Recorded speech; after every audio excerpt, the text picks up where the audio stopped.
科技發展日新月異，機械化嘅設備亦都係中風後嘅物理治療中應用得越嚟越廣泛。常見嘅機械化設備當然唔少得有機械手同埋機械腳。另外，我哋嘅腦神經科物理治療師亦都會經常用到減輕體重嘅懸掛系統同埋外骨骼系統。今一集我哋會集中講講機械化設備用喺腳部康復嘅得同埋失。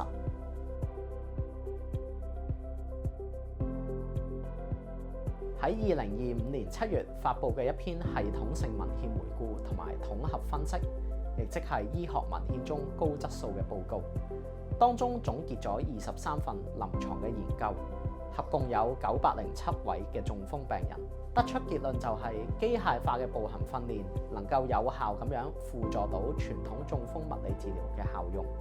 增加中風病人嘅步行速度、步行能力、動態平衡等等嘅表現。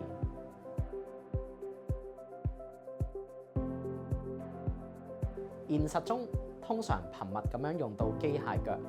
會係每日同時間處理大量中風病人嘅地方，例如醫院。為咗平衡人手比例同埋可照顧到病人嘅數目，呢啲中心會用得比較多嘅機械化設施嚟去減輕物理治療師同埋助理嘅負擔，同時間盡量保持病人接受訓練嘅強度。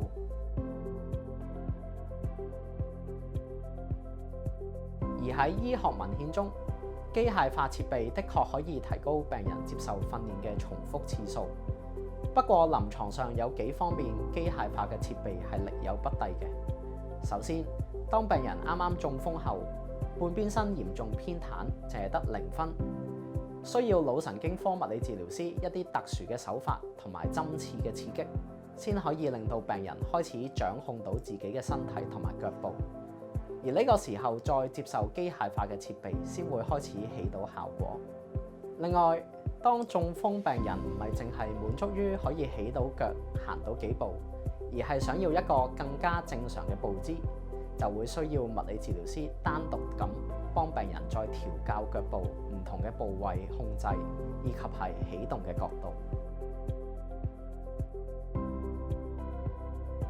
所以總括而言，機械化嘅設備係用嚟輔助增加訓練嘅次數，中間嘅過程需要腦神經科物理治療師不斷咁樣微調，先可以令到中風病人更加容易達到復康嘅目標。